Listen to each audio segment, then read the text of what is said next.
Brownlee and Durham. JB steps back for three. Brownlee! Justin Brownlee! Taong 2016, itinanghal na PBA Governors Cup champion ang Ginebra San Miguel. Ito'y pagkatapos ng 8 taong pagkakalugmok nito sa kangkungan. Huling nagkampiyon ng Ginebra San Miguel noong taong 2008 sa Fiesta Conference Championship. Tinalo ng Ginebra ang Meralco Bulls sa pangunguna at sa isang nakakapigil hiningang 3-point buzzer beater ng Ginebra import na si Justin Brownlee.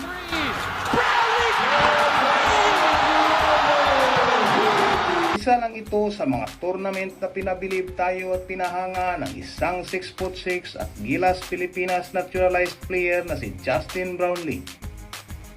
Sa bidyong ito ay ating pag-uusapan at ating isa-isahin ang mga tagumpay na nagawa ni Justin Brownlee, hindi lang sa mga basketball tournament dito sa Pilipinas, kundi maging sa mga tournament sa ibang bansa, kasama ng ating mga kupunan. Brownlee and Durham. JB steps back for three. Brownlee! Ang pagsalba ni Justin Brownlee sa Ginebra San Miguel sa kangkungan at ang pagdala nito sa championship title pagkalipas ng 8 taon ay ang naging simula ng magandang basketball career ni Justin Brownlee sa Pilipinas. Dahil pagkatapos ng Governors Cup title, sinundan pa ito ng 5 magkakasunod na titulo. Maliban sa 6th championship title na ibinigay niya sa Ginebra, 3 beses din siyang naging PBA Best Import of the Conference.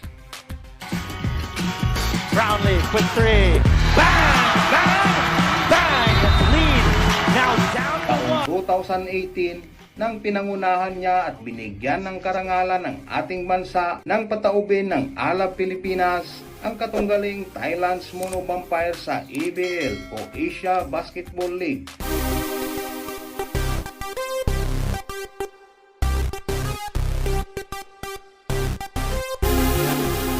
Isang taon nang lumipas sa 2019 30th Dubai International Basketball Championship, isa siya sa mga inasahan ng Mighty Sports Philippines para masungkit ang 3rd place award pagkatapos itong matalo sa semifinals ng isang kupunang ipinadala ng Lebanon.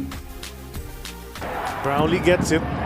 We won't see him resting too much in this game for sure. Elbow J. Yes. First 2 points. Taong 2023 sa Southeast Asian Games na ginanap sa Phnom Penh sa Cambodia, sa pangunguna ni Justin Brownlee at ng buong lineup na bumubuo sa Team Pilipinas, nabawi ng ating kupunan ng gintong medalya na nakuha ng Team Indonesia sa Pilipinas sa nagdaang taon.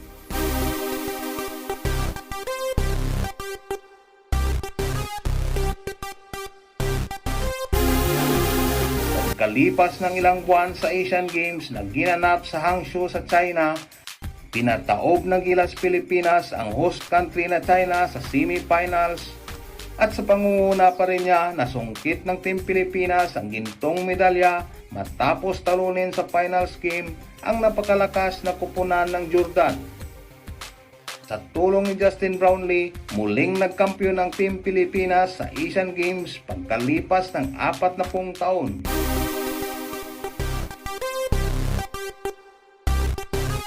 Hulyo naman ng taong kasalukuyan sa FIBA Olympic Qualifying Tournament, muli niya tayong pinabilib at pinahanga ng buhatin niya at ng Team Pilipinas ang ating kupunan para tambakan at ipahiya sa sariling bansa ang Latvia na world rank number 6 noon. Muntikang ma-upset ang higanting kupunan ng Georgia at pahirapan sa semifinals ang mga NBA players ng Brazil. Hindi man pinalad na makwalify sa Olympic, binigyan naman niya at ng buong lineup ng karangalan at ipinakilala sa buong mundo na ang Gilas Pilipinas ay kayang makipagsabayan sa mga higanting kupunan hindi lang sa Europa kundi maging sa Amerika. Ang pagkapanalo ng Team Pilipinas sa World Rank number 6 at host country na Latvia ay ang pinakaunang panalo ng Pilipinas sa basketball sa isang European team pagkalipas ng halos 60 taon.